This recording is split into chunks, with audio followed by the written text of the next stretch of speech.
Prezadas senhoras, prezados senhores, queridos irmãos espíritas, que Deus nos guarde e nos mantenha em sua paz.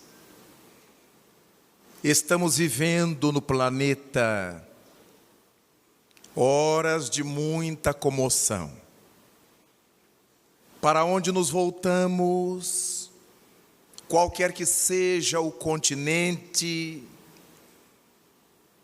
torna-se abundante o número de desencarnações coletivas, de acidentes naturais ou não, que carregam em sua passagem um número exorbitante de criaturas que adentra o mundo espiritual. São terremotos, maremotos, furacões, tsunamis, acidentes aéreos, rodoviários, ferroviários, em grande monta, sem se falar na rama imensa de enfermidades cruéis, que vem varrendo desde há muito a vida física no nosso planeta. Desde a hanseníase, o Parkinson, Alzheimer, as enfermidades psiquiátricas variadas. Quando nós encontramos ainda a sífilis, a AIDS e tantas outras patologias que gradativa e persistentemente vêm ceifando vidas, viroses terríveis, baciloses descontroladas, que vão gradativamente enfermando as criaturas, muitas vezes de maneira irreversível.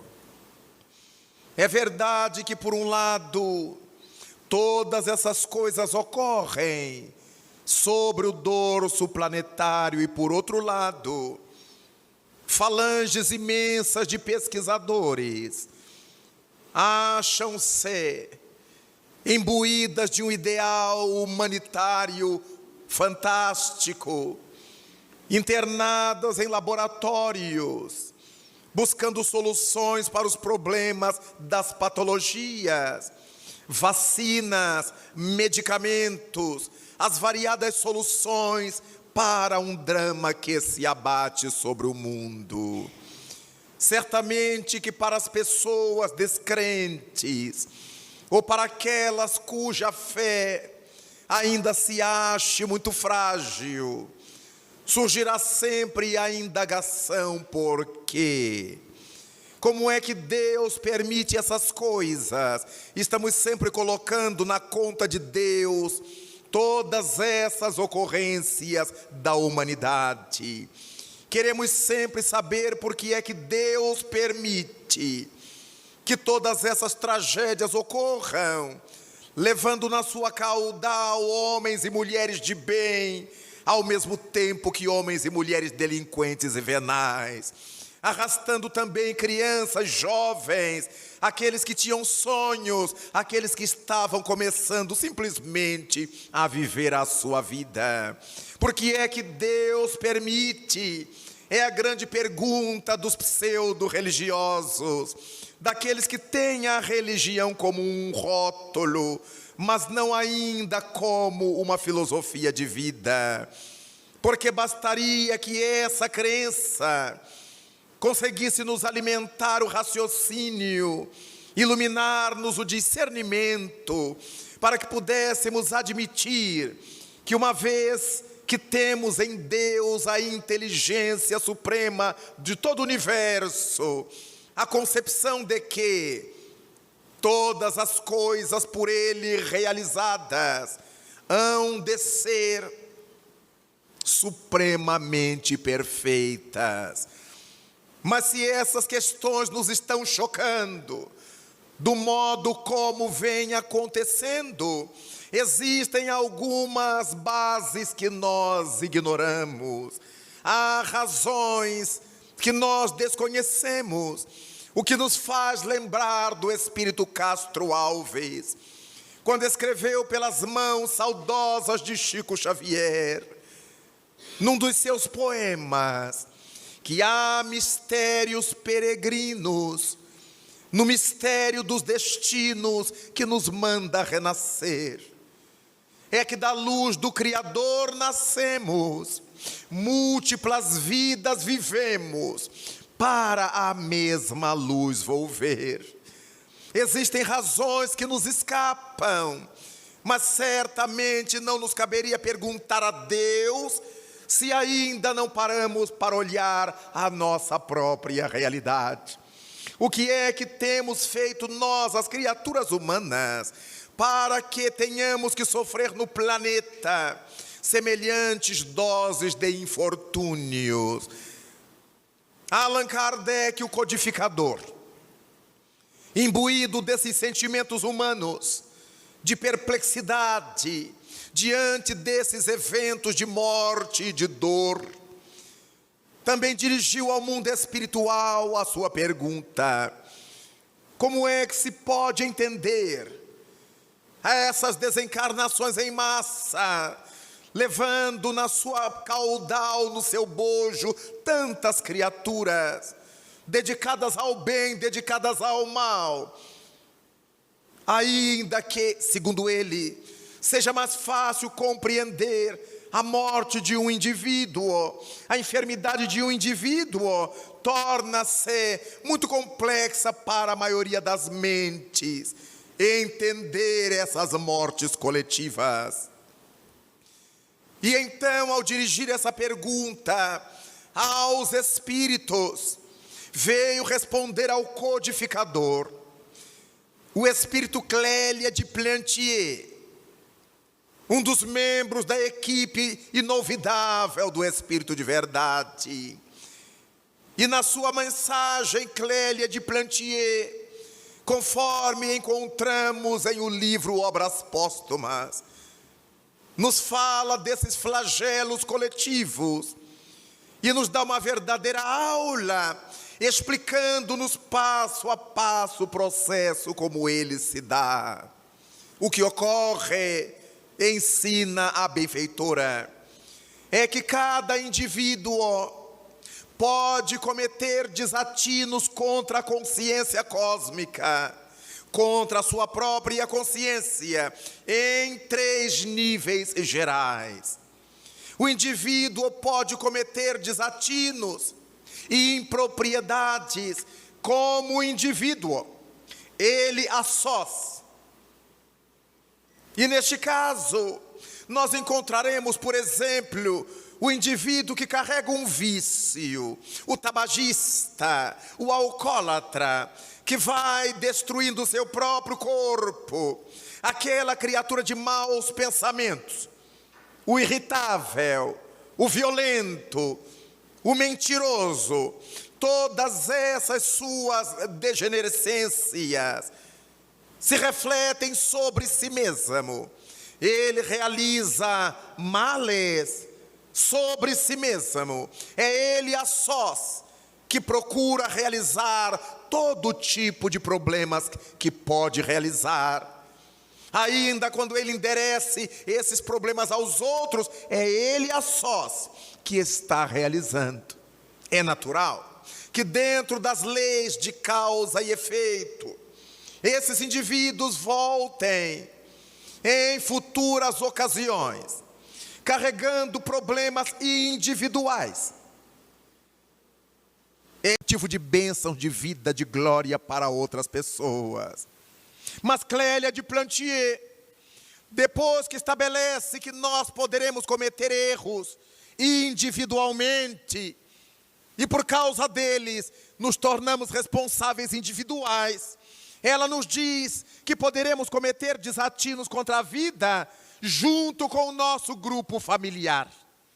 A família nos ajudando, nós ajudando a família a fazer tolices na vida. Quantos casos aprendemos assim? Quantos exemplos vemos no nosso cotidiano? Filhos que cometem crimes e são acobertados pelos pais, que pagam os advogados mais venazes para culpar inocentes e defenderem seus filhos criminosos, cheios de glória mundana, espertos, porque conseguiram driblar a sociedade, driblar a lei. Quantos são os membros de uma família que cometem crimes em conjunto? Pai, mães, filhos, traficam drogas, matam, furtam, roubam, assaltam a família inteira, de mão armada, ou nos postos de mando e de poder do mundo. Tornam-se criminosos, tornam-se assaltantes, tornam-se venazes.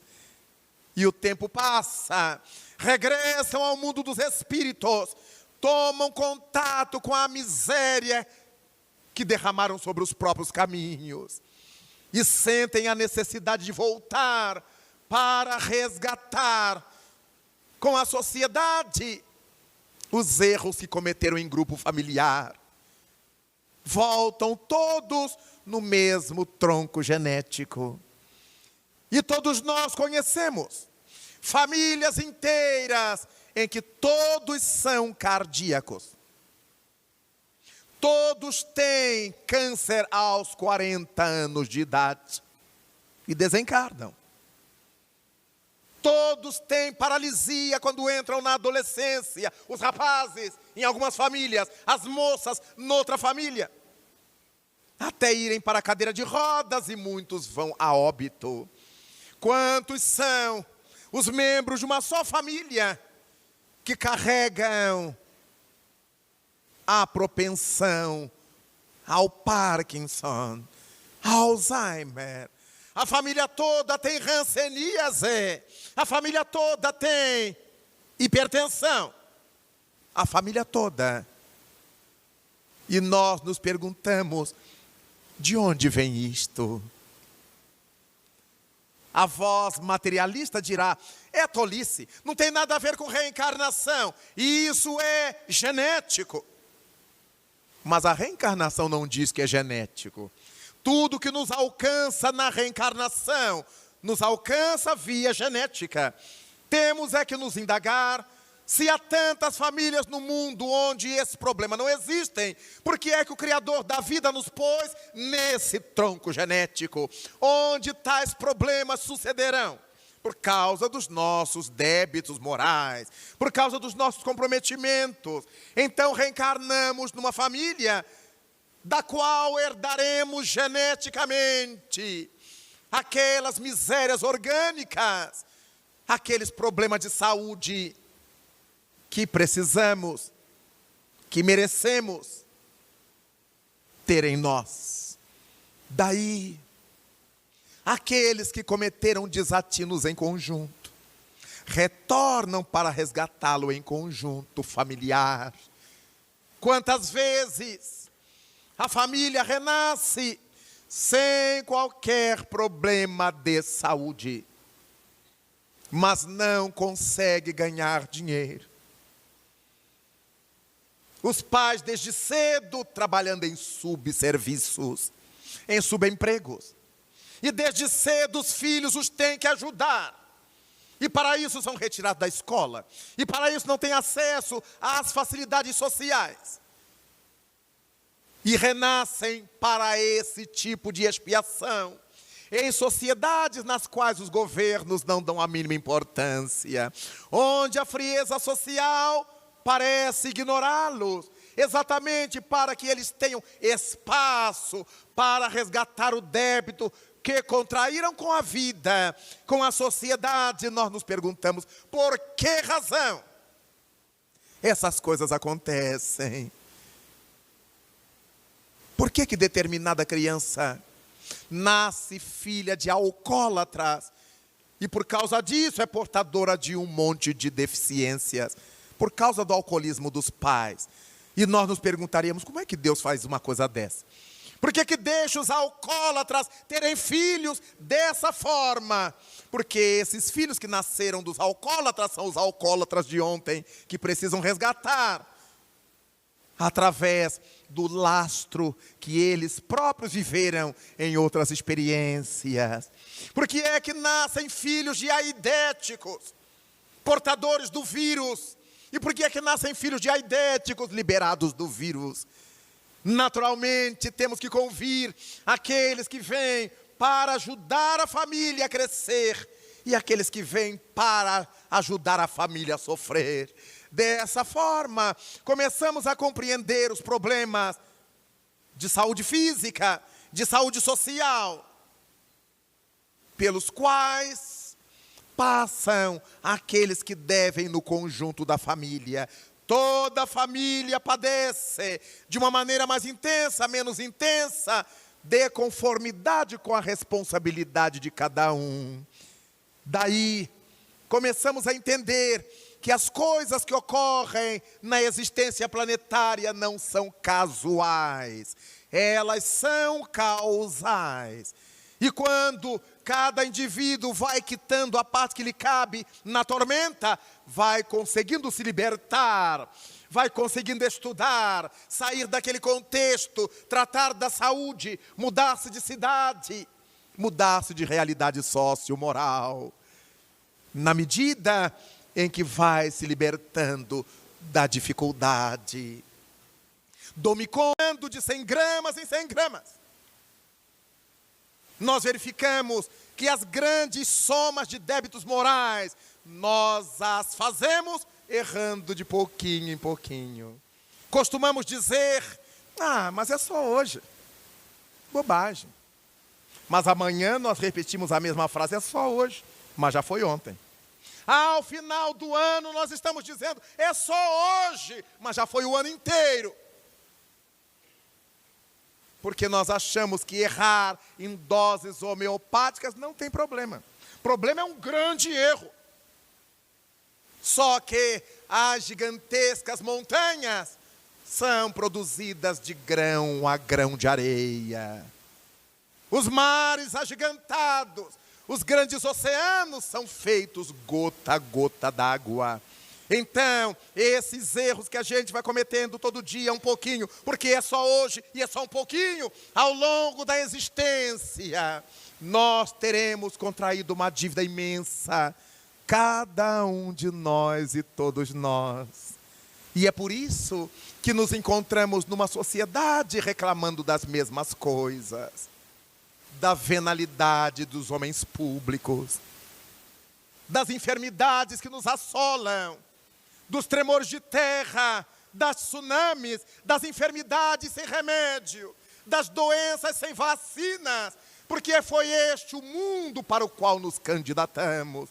As nossas sociedades são formadas por aquele conjunto de almas que se perverteram no mesmo patamar de problemas e todos dando a mesma justificativa. Errar é humano. Errar é humano. E a cada dia vamos continuando a errar, porque errar é humano. Costumo contar que em dada ocasião, eu pregava no interior paulista numa conferência que eu fazia sobre a evolução do espírito. E lá pelas tantas, enquanto o espírito Camilo, meu benfeitor, me deixou fazer a conclusão da fala, eu disse com a voz grande, com a boca grande para o público: meus irmãos, nós erramos porque somos humanos. E o benfeitor se aproxima de mim e me diz assim: está errado, meu filho. Vamos ter que consertar. Porque você está falando em nome do espiritismo alguma coisa que não é verdadeira. E eu disse: não vai dar tempo, eu estava falando rápido. Ele disse: vai dar tempo. O que você falou equivocadamente teremos que corrigir. E eu então parei, tossi, tomei água, limpei a boca. E naquele lapso de tempo que não chegou a durar 1 minuto, ele então me corrigiu mentalmente dizendo: não é verdade, meu filho, que os erros que são cometidos na terra se devam ao fato de vocês serem humanos. Senão o erro seria atribuído a Deus, que os fez humanos nessa etapa. A grande realidade, filho, é que vocês ainda são humanos, porque erram. Na medida em que forem deixando de errar, irão saindo da humanidade e penetrando os campos vibratórios da angelitude. O que os mantém neste mundo dos humanos atormentados é a continuidade dos seus erros. Dito isto, eu não tinha opção. Eu precisava consertar.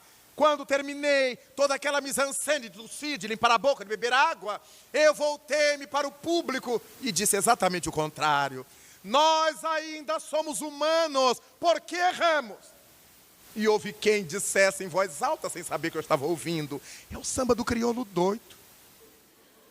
Porque ele acabou de dizer outra coisa. Eu tinha acabado de dizer outra coisa. Mas na mente, o benfeitor me corrigiu. Porque nós temos esse hábito de justificar com a generalização. Todo mundo faz. Todo mundo bebe. Todo mundo anda nu. Todo mundo rouba. Todo mundo, não é todo mundo, mas eu quero me justificar. Então eu coloco todo mundo naquela mesma área em que eu estou delinquindo.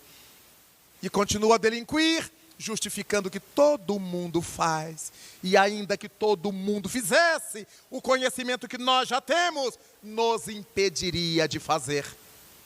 Nós não temos que nos pautar pelo que todo mundo faz, mas por aquilo que a consciência nos manda fazer. Por isso que Cristo nos disse que a cada um seria dado conforme suas obras e não segundo aquilo que todo mundo faz. Dessa maneira, nós começamos a compreender Clélia de Plantier, quando fala que os erros perpetrados individualmente são resgatados individualmente. Os erros cometidos no grupo familiar, pelo grupo familiar, regressamos juntos para que familiarmente resgatemos. Mas há erros que cometemos em nível social. Há quem esteja roubando no Paraná, há quem esteja roubando no Rio de Janeiro, há quem esteja roubando no Rio Grande do Sul, no Rio Grande do Norte, no Amazonas, mas na hora que passar o psicoímã recolhendo todos os ladrões, reunir-se-ão os daqui, os dali, os da colar, num mesmo episódio, e nós encontramos segurança. Cabe-nos a nós, neste exato momento de nossa vida, perguntarmos-nos o que é que nós estamos semeando para colher daqui a pouco. Porque se a cada um será dado conforme suas obras, como disse Jesus, quais têm sido nossas obras de hoje? Será que eu estou cometendo desatinos e justificando que todo mundo os comete? Será que eu estou usurpando o semelhante, acreditando que eu seja mais esperto do que ele e que isso vai ficar desse jeito mesmo? Quantas são as pessoas que estão construindo patrimônio de riqueza no mundo, às custas da escola pública de má qualidade, da saúde pública que não existe, da casa popular que nunca se constrói? Quantos estão fazendo viagens internacionais de luxo, estão comprando terras, ajuntando haveres que vão ficar no mundo e enodoando a própria consciência? Quantas são as esposas de homens venais que sabem que a família está enriquecendo graças ao roubo de seu companheiro, mas elas estão gostando porque viraram madames. Elas agora se vestem em Paris, se vestem em Roma, em Nova York. Que se dane a sociedade. Os filhos alheios, os seus, estão estudando fora do Brasil, estão fazendo intercâmbios caros, estão nas melhores escolas, graças ao roubo que elas sabem que os seus companheiros estão perpetrando. Como é que uma mulher resiste a isso com a sua sensibilidade? É natural que ela volte depois, dividindo com os filhos o que cata na lata do lixo, para restituir paz à consciência, Para ter tranquilidade na alma, todos terão que voltar. Homens doentes tendo que manter a família. Mulheres enfermas tendo que criar a prole.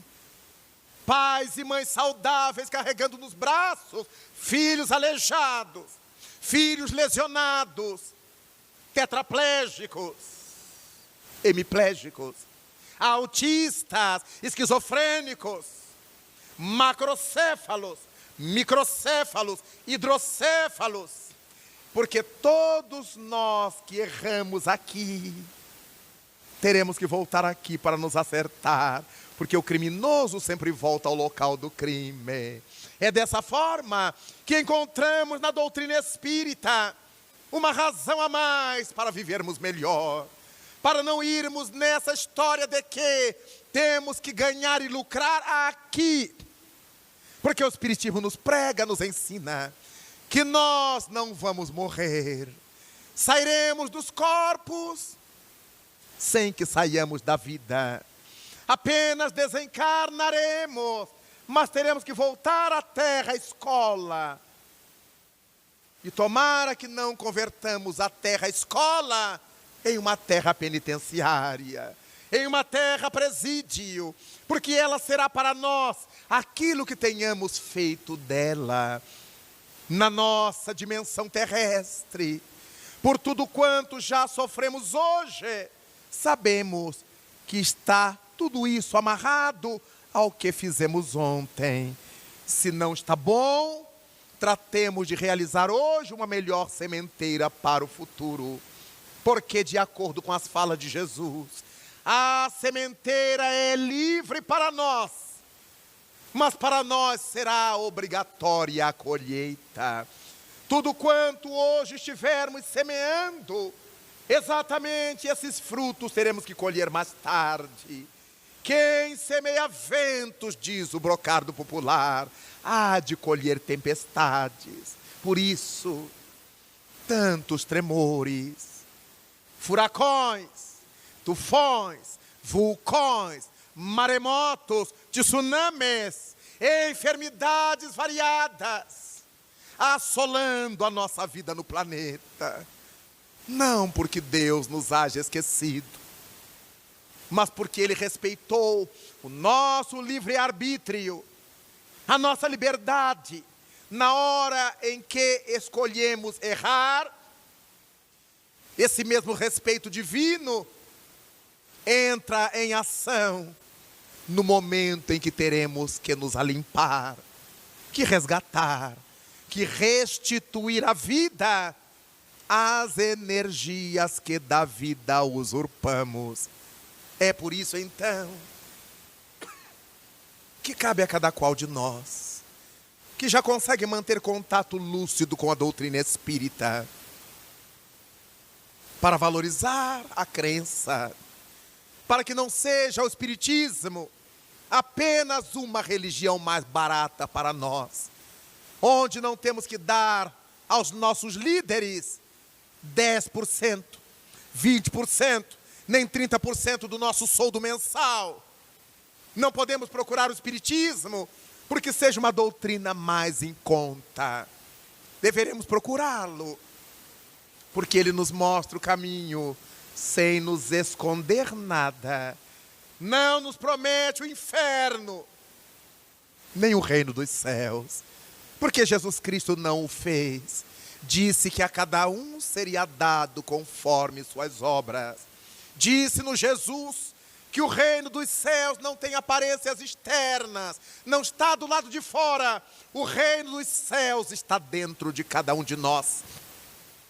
E se podemos desenvolver em nossa consciência esse estado de plenitude, de harmonia íntima, que chamamos de reino dos céus, em verdade dentro de nós também está o inferno.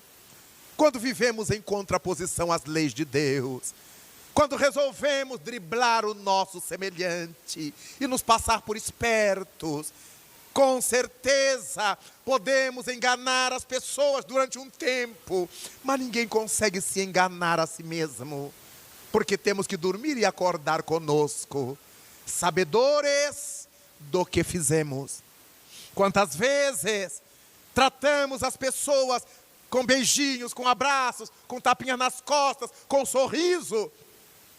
Não é porque tenhamos por elas consideração, é porque estamos com algum interesse, alguma fisgada que vamos lhe dar à frente.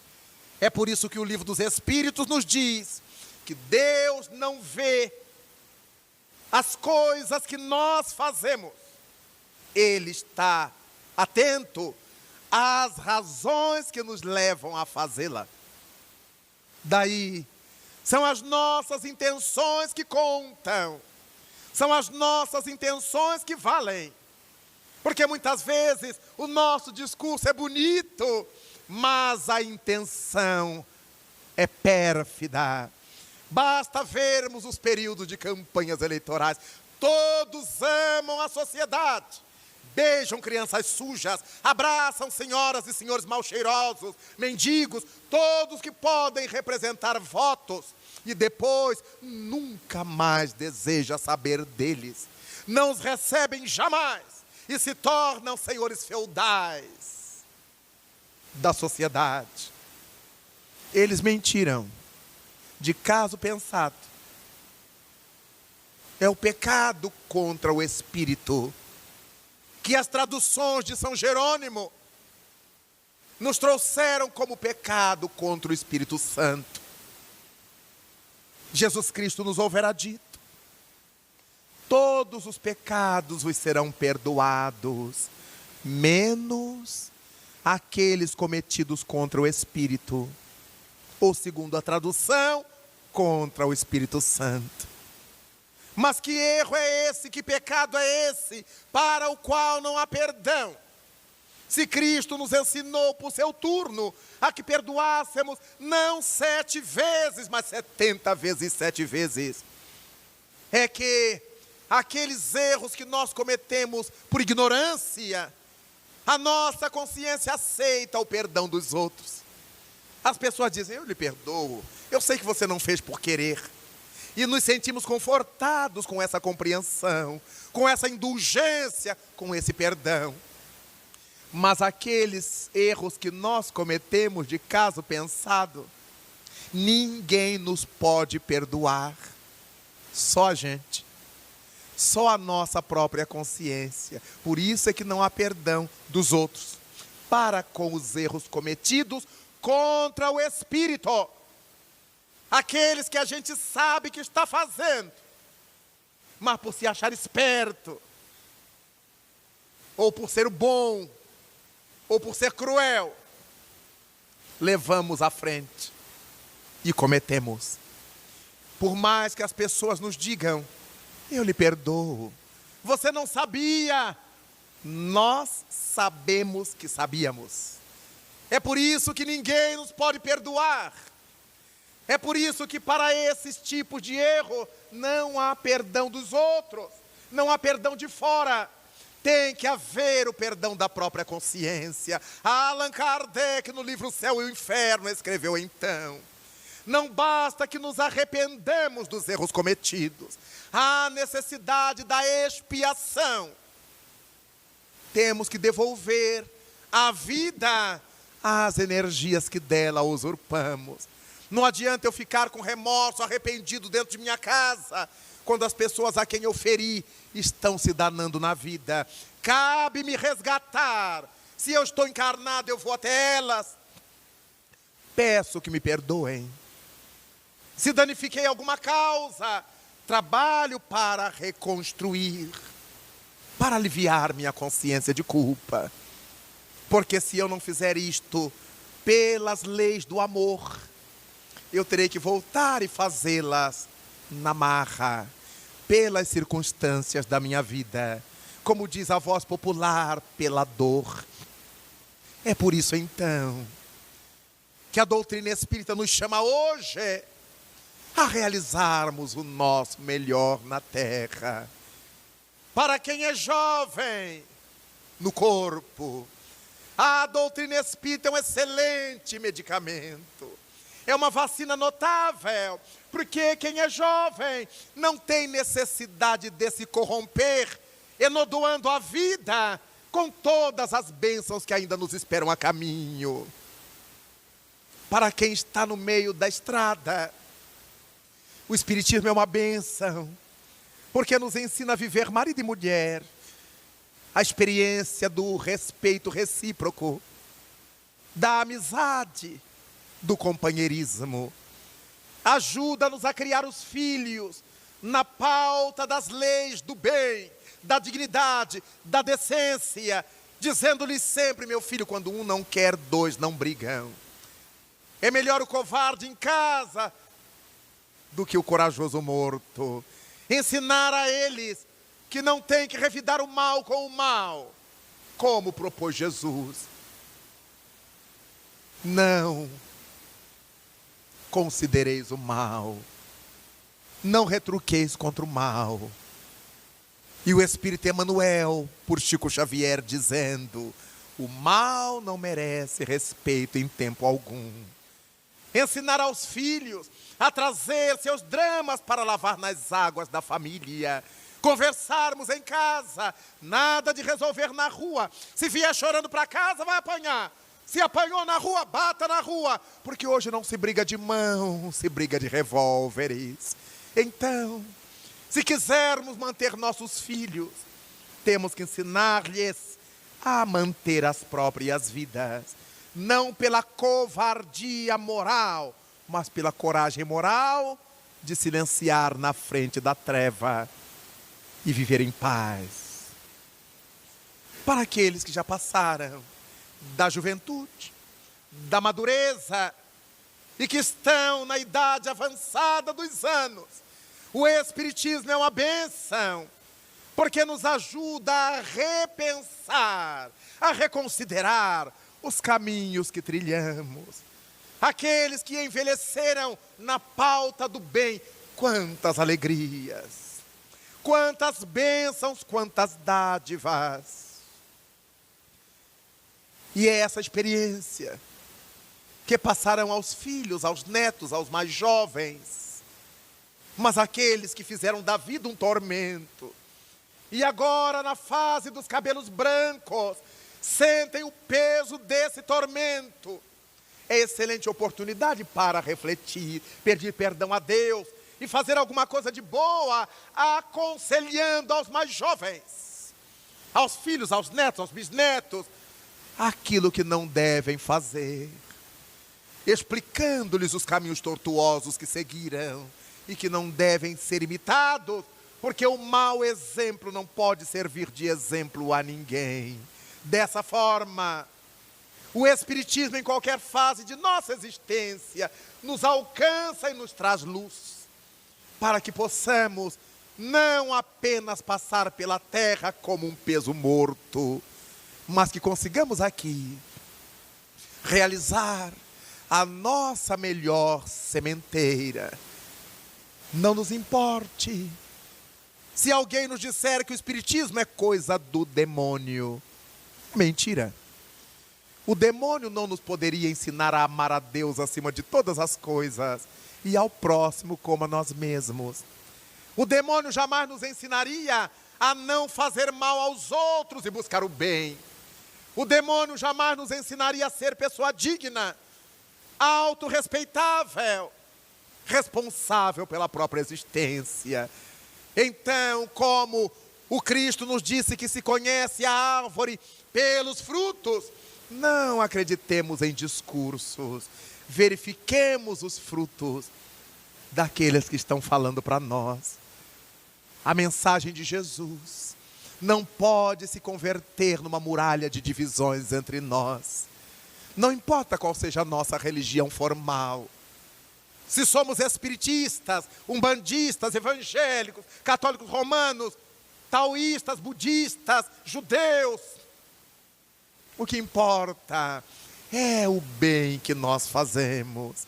E o Espiritismo resume isso, não dizendo fora do Espiritismo não há salvação, mas sim fora da caridade não há salvação. Qualquer que seja a nossa crença ou a nossa descrença, façamos o bem. Há tantos materialistas que dizem ser ateus, que também não creem em Deus, não acreditam no Deus que as religiões lhes apresentaram, mas estão trancafiados no laboratório pesquisando para a humanidade. Estão trancafiados numa sala de pesquisas para diminuir as agruras do mundo, para produzir medicamentos, alimentos, maquinário, uma vida melhor. Esses homens e mulheres, por mais que se digam ateus ou materialistas, estarão a serviço de Deus, ainda que não saibam, ainda que disso não se deem conta. Quando encontramos tantos que batem no peito se afirmando religiosos, usurpando o semelhante, extorquindo o semelhante, fazendo mal ao semelhante, o que corresponde a fazer mal a si mesmo. Logo, os rótulos pouco importam. O que importa é a essência. É por isso que Deus não vê propriamente o que fazemos, o que dizemos. Vê o que sentimos, o que está em nossa alma, quando fazemos ou quando dizemos isso e aquilo. É por esta razão, queridos irmãos, que nesta noite, quando aqui nos reunimos para essa confraternização de almas, em torno dos ensinamentos do túmulo vazio, dos ensinamentos da veneranda doutrina espírita, cabe-nos olhar para os céus e agradecer a Deus por todas as bênçãos, por nosso trabalho, por nossa família, por nossa saúde, por essa esteira de astros que sobre nossa cabeça brilha.